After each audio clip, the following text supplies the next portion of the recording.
Welcome to Heroes and Villains, Spinner Rack Reviews, number 6. Yep. I'm Mike. I'm Don. I'm Jenny. Happy birthday, Jenny. Thank you.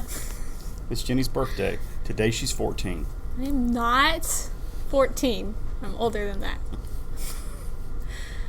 This week we're reviewing 3 books. We've got one from Catalyst Comics, one from DC, and one from Marvel.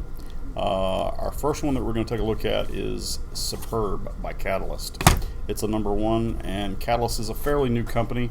They've only got a few titles under their belt, and so we decided to give this one a try. And I wish we had given an earlier Catalyst book a try, because this was a little bit... A lot of info.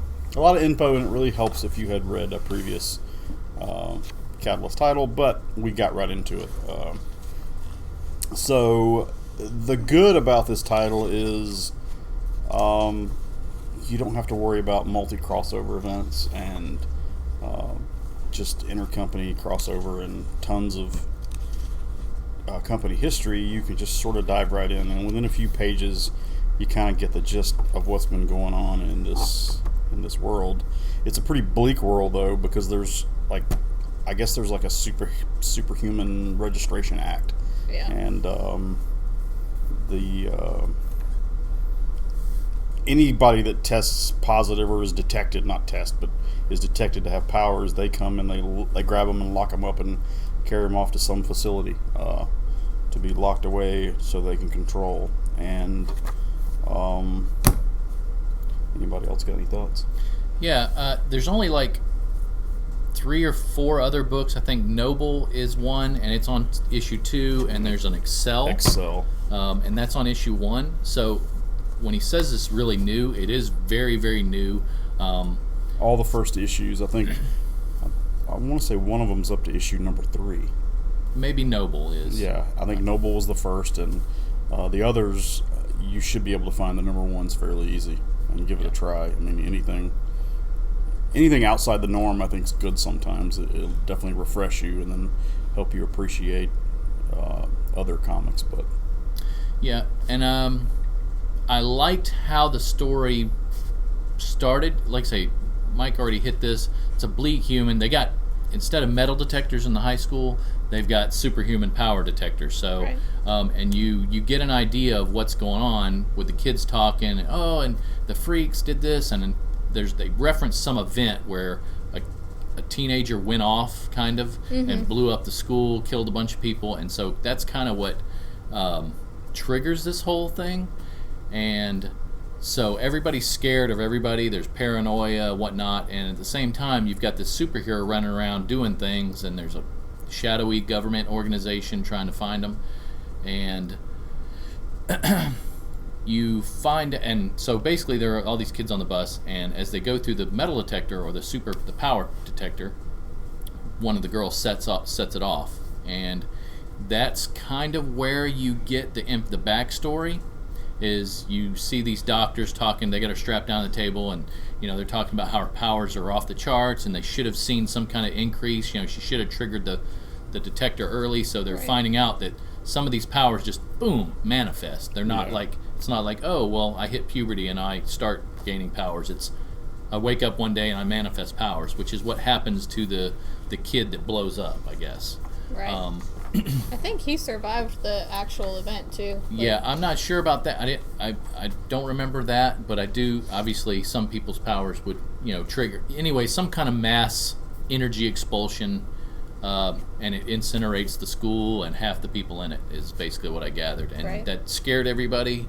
And that seems to be, I mean, no pun intended, but that seems to be the catalyst that spins all this out. I think that's what they call it. The incidents called the catalyst. One thing that happens pretty early on in the book is there's a bullying incident on a school bus, and one of the guys on the school bus is reading a comic book, which I think is funny. Is when you're reading a comic book and you see them reading comics, somebody else reading a comic book, it's like you're breaking an inner wall. Yeah. Which that was cool. Overall, I thought. I was kind of mad about the book. I don't know that I would read the second issue of the book, but I probably would.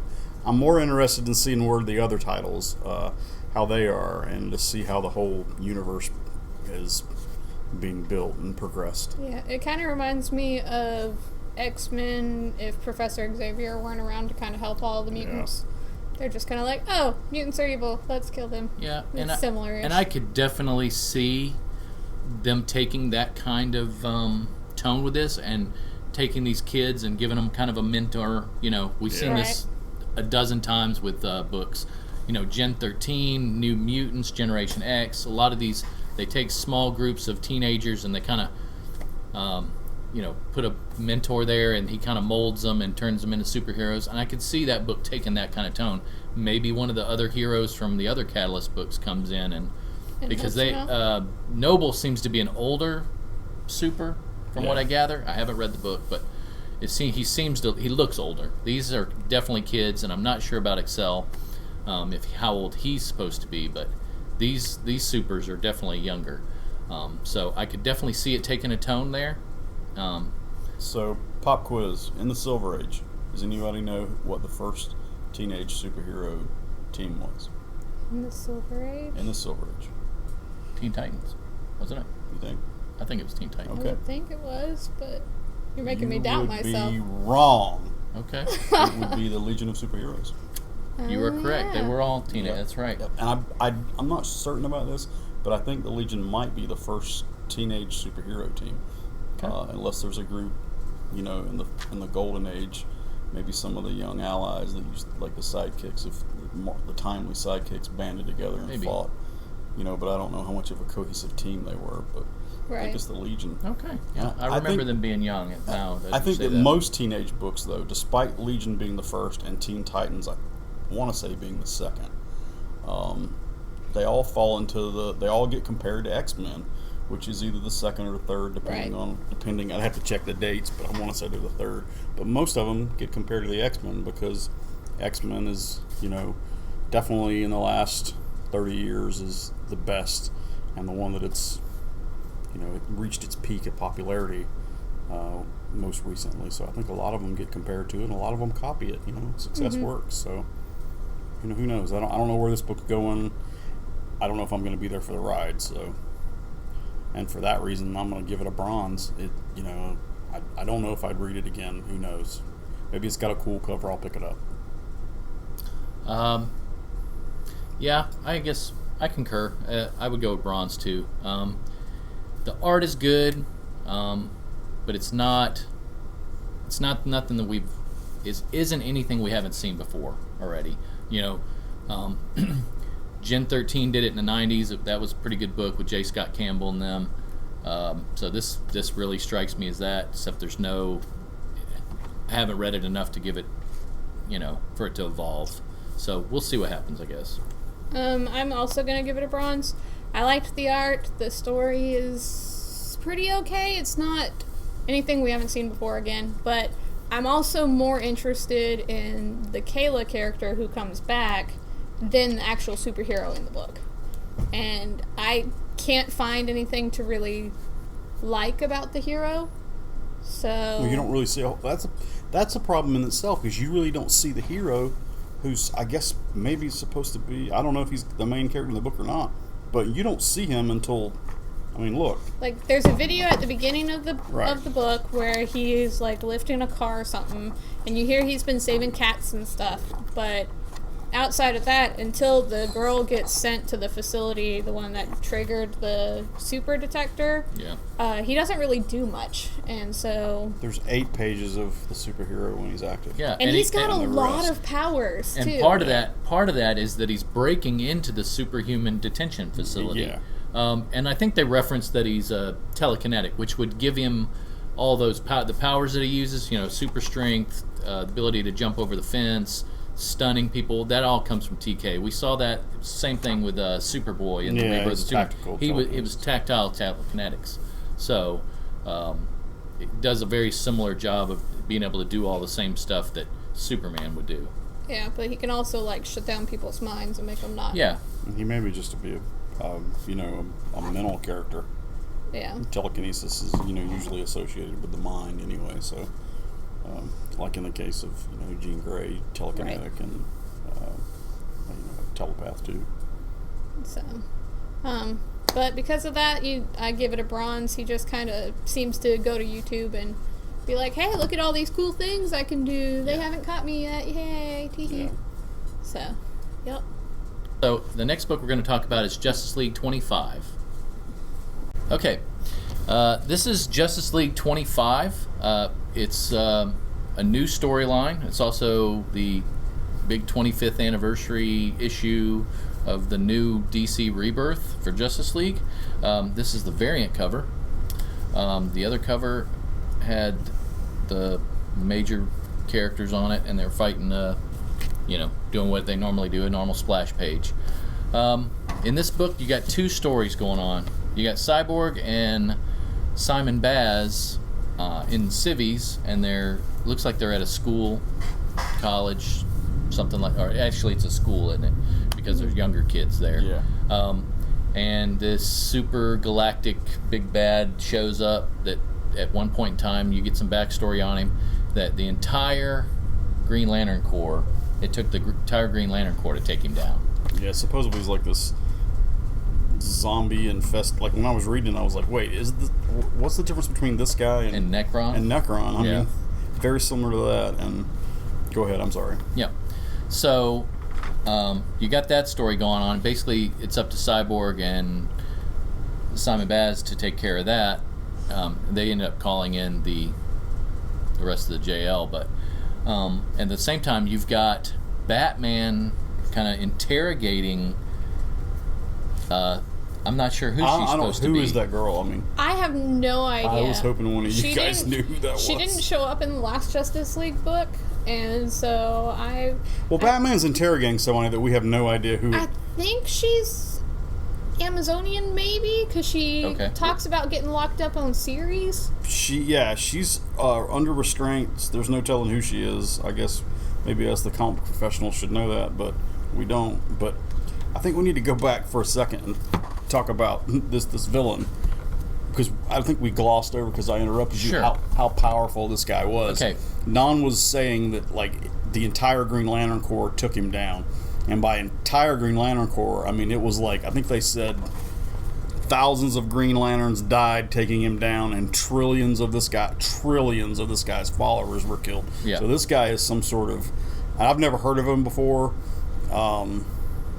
Yeah. And I'm pretty versed in Green Lantern lore, but he's some mega cosmic badass that, when they defeated him, he broke into shards and it kind of exploded all over the place, and all these fragments went across the universe. And the Corps tracked down every single one of the shards, except for the one that lands on Earth, of course. That's really God in the machine. Which is kind of a tie-in to. I'm going to kind of jump a minute, but that's kind of a tie-in to Batman and this girl talking about, because she tells Batman that the Earth is kind of and we've known this from DC. Shirak's the guy's name. Yeah, that Earth is the center of everything. Right. Everything that's meant to happen happens on Earth for the most part, and that's why you have and they're talking about that Earth has vastly more supers than anywhere else in the universe. It kind of heralds back to what I was saying last week about the Dominators, when they set up that execution field and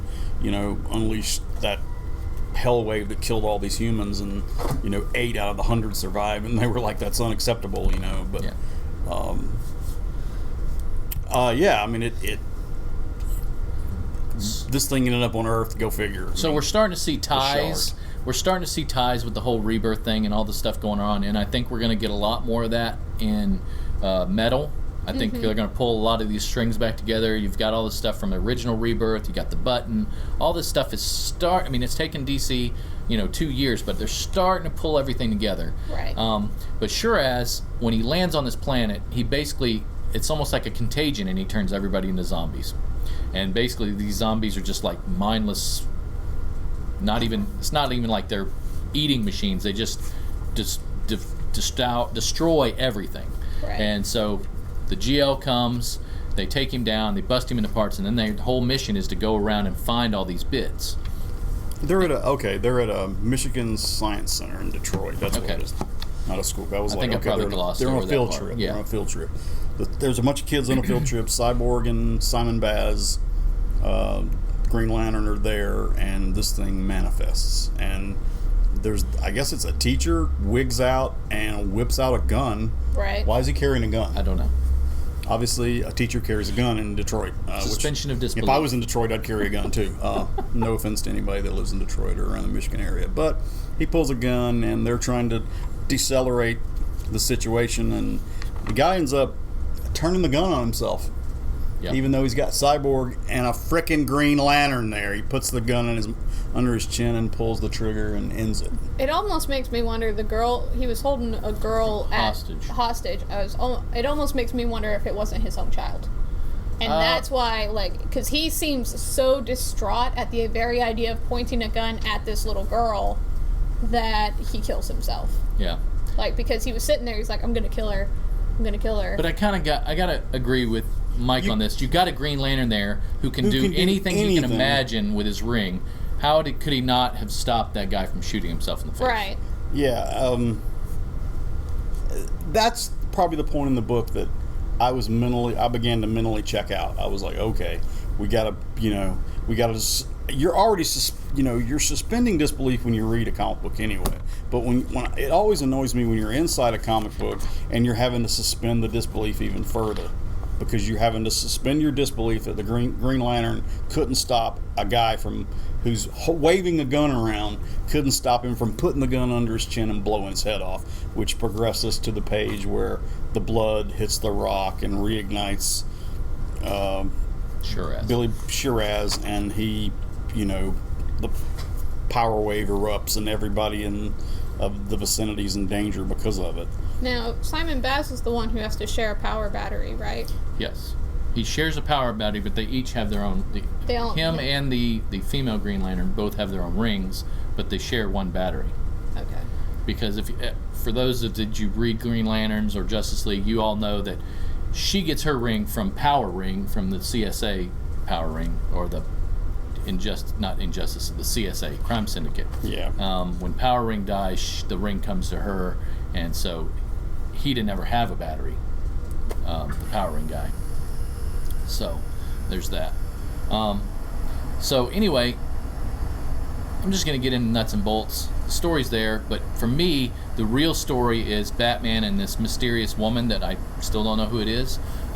Because you start, and I think, like I said, I kind of touched on this. This is where you see the threads in the Rebirth story coming back together, and I really was into that. The Shiraz and the Green Lantern and Cyborg, and then the Justice League and all that. That's kind of meh. It's kind of it seems to be a turning point in Simon Baz's character, because he's not sure of who he is. You get a bookend kind of thing. He's talking to Cyborg, and he's like, well, I'm not really good at anything, and da-da-da-da-da-da. And at the end, he's like, I do have willpower. And that's kind of what beat Shiraz in the end.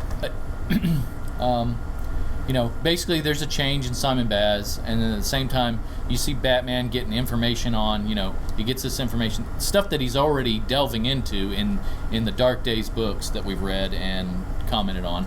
So you're getting more of those threads, and it's okay. I would have liked to seen more of the Batman side of it. Right. That it's a typical fight for the Justice League. He makes a point, and Simon Baz is super cocky. He makes a point to say, yeah, we beat somebody that took the whole Green Lantern Corps to beat. And I'm just like, okay. Which I thought was funny. He goes, at one point during the fight, he's like, I'm calling for backup. And the guy starts Shiraz or whatever starts smarting off to him. Well, I beat the whole Corps. What are you going to do? And what backup are you going to call? And the backup he calls is the Justice League, not the Green Lantern Corps, which I presume the Shiraz was at a weakened state. Which he subdues the Justice League.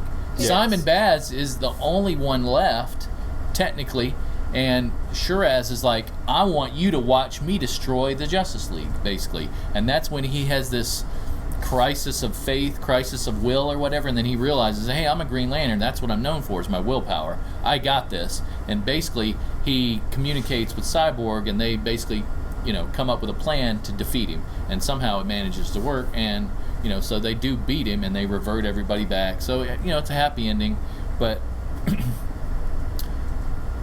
the book is okay. And the guy that shot himself came back from the dead. You brought the guy back. Everybody, all the zombies come back, and they make a point where they can't. They don't want to kill. Now, unlike the Green Lantern Corps in the earlier part of the book, they basically just lay waste to this whole planet to try to kill everybody. Yeah. The Justice League's like, oh, we can't hurt these people because we might be able to find a way to change them back or whatnot. And the green, ironically, Power Ring, or she goes, well, we're holding them back as best we can, but there's too many of them. We may not be able to not kill them. Yeah. So I liked that in the spec that it shows what kind of people, because she was a villain prior to being part of the Justice League. So it shows that she's still got tendencies there that aren't, altruistic, I guess. So overall, what do we feel about I'm going to give this a bronze. I don't, that's just how I feel. It's a bronze. Yeah. Man. I'll give it a bronze too. I'm really curious to see how this ties into the bigger storyline with the metal that's coming up. I really enjoy Batman, and just seeing Batman do, he is the world's greatest detective and doing his thing, and he's talking to this person, and he's looking at this, and he's recovering this relic here, and doing some back alley shady deals. I'm kind of intrigued, so I'm curious to see what happens, and it ties into that. So. I'm gonna give it a silver. I liked the story. I liked the way that I personally don't read a lot of Justice League, so I haven't seen the characters really develop themselves very much, and seeing Simon Baz hopefully not carry a gun anymore would be kind of cool, since he's got the Green Lantern ring anyway. The Batman storyline's really interesting, and the art's pretty good too, so. Alright. Next we're gonna be reviewing Astonishing X-Men #1. Alright, so Astonishing X-Men #1 is the third or fourth X-Men title to come into play, new X-Men title since Inhumans vs. X-Men. In this one, we've got Psylocke is investigating a bunch of telepathic deaths that have occurred recently. Most of the ones that have died so far are all kind of hermits, the ones that couldn't handle their powers or being around society, or just didn't seek the help that they needed to be able to live and function in normal society. She all of a sudden gets attacked telepathically and reaches out towards fellow X-Men to come help her. On the roster are Angel, Rogue, Bishop, Old Man Logan, and Gambit. With Gambit, Phantom X tags along. So, and Rogue, and she really only reaches out to Rogue, but Rogue's traveling with Old Man Logan, so all that's going on. They come to London to help her and find that she is a giant telepathic butterfly now that is strong enough to actually pierce Rogue's skin, because she still has the super strength. She's attacking buildings, so it's kind of like a Godzilla, like a Mothra attack going on in England. Right. So she, with all of this going on, Rogue kind of just jumps out the plane that her and Old Man Logan were traveling in and is like, I'm going to go do stuff. And realizes that, she can absorb the telepathic energy that's coursing through Psylocke's veins, but there's nowhere for it to go. So it's still just going to be this huge catalyst going on. When all of a sudden she sees Bishop down below and is like, hey, I need you to bring me Bishop. Yep. And then Bishop and Rogue kiss, which is weird. Well, first she absorbs the power from Psylocke, kisses Bishop, and to transfer the energy, and he gets rid of it in a safe manner. Gambit comes along, and he's like, hey, true love, to Rogue, and she's like, really? I'm not about this life. Yeah. Beast ends up coming along, Angel's there, and is protecting Psylocke. Now I wouldn't really know what to call the London Air Force. The British Air Force? It's RAF, yeah. Okay, the Royal Air Force is like attacking Psylocke and them, and Psylocke's like, look guys, I don't have time for a reunion. You guys have to go into the astral plane. The Shadow King is back and is trying to possess all of the high-level telepaths, which puts Emma Frost, Jean Grey, various other telepaths at risk for this scheme that he is trying to break out of his astral prison. Yep. And he purposely, from my understanding of the book, is that Shadow King targeted the X-Men that came to help her.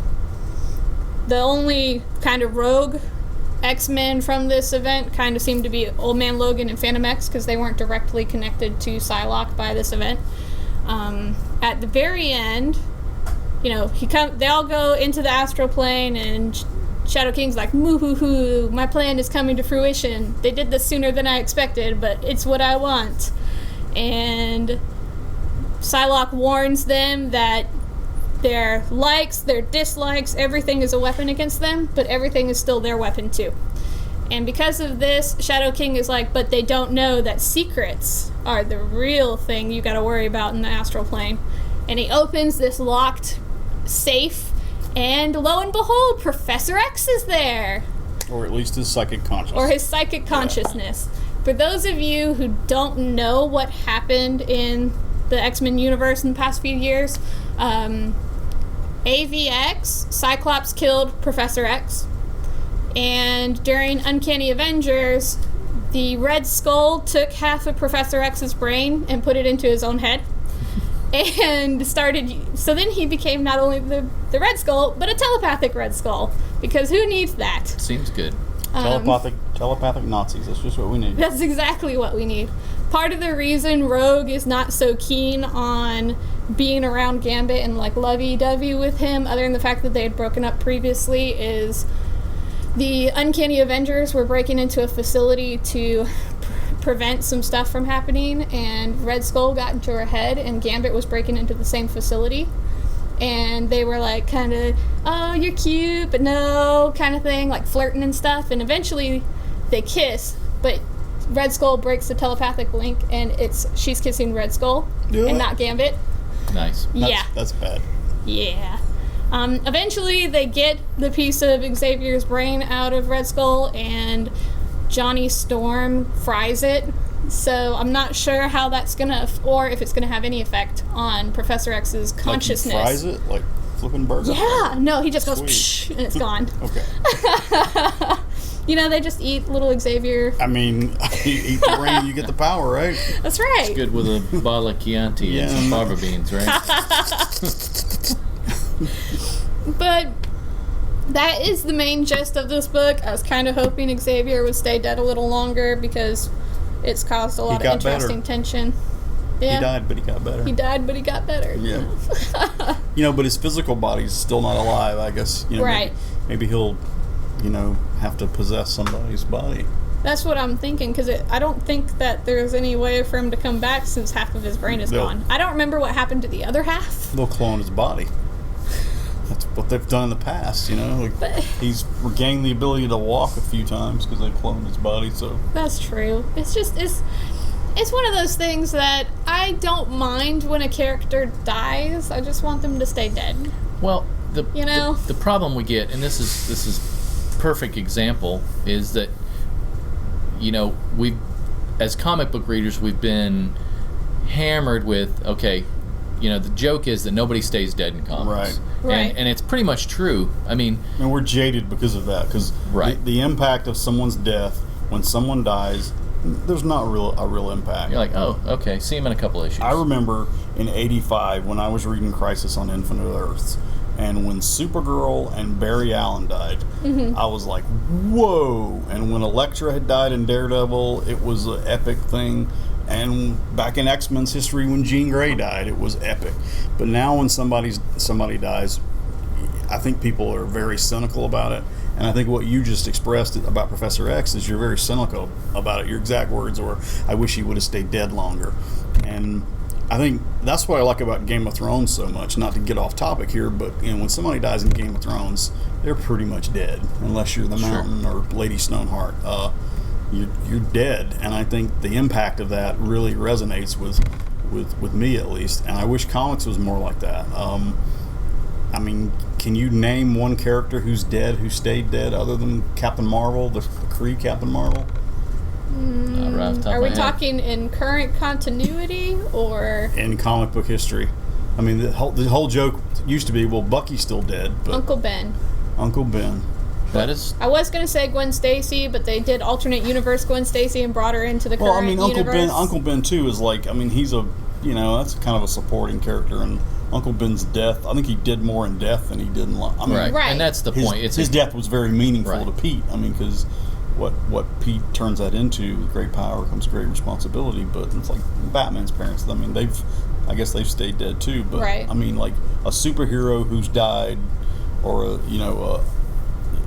don't know what you would call Elektra to Daredevil. She wasn't like a sidekick. I guess she was a supporting character. And kind of an antagonist, because she was, Kingpin's assassin for a while. But when she died, it was, she died in Matt Murdock's arms, which reading that as I think I was 13 when I read that, and it was just like, what, Right. And there wasn't no chance. And actually, a few issues later they brought her back, but.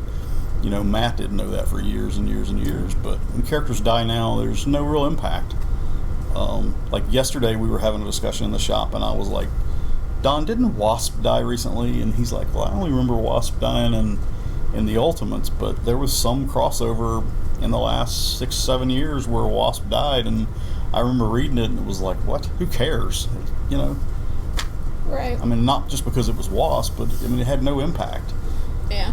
But anyway. The main, I found it frustrating because Xavier's death has caused more tension and turmoil among the X-Men than... I think it's because of the way he died. Well, yeah, the way he died definitely affected that. And then when he... I mean, imagine they gave out his will in the comics. So at that point, I'm like, if you're going to do that, you might as well just leave it be. People have come to accept that he is dead.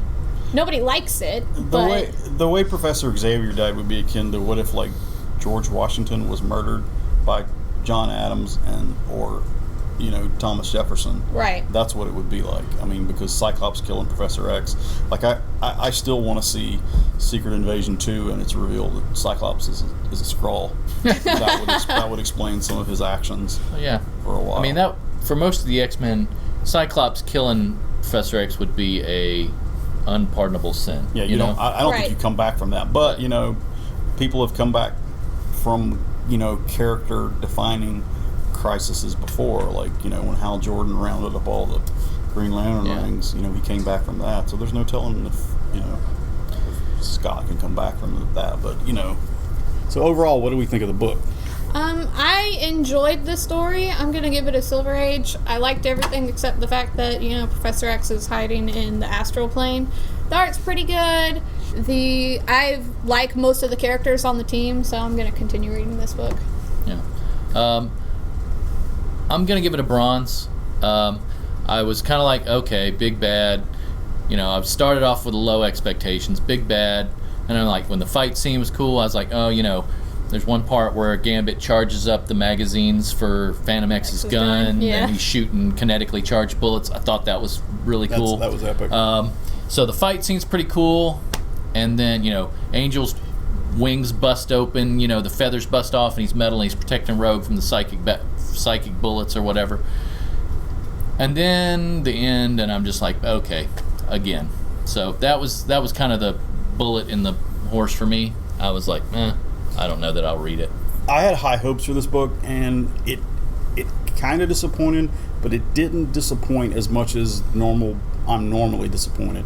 So for that, I'm going to give it a silver. I think it's not as good as Joss Whedon's Astonishing X-Men, obviously, but it's a good book. I'll probably read the second issue, and like I said, I'll give it a silver.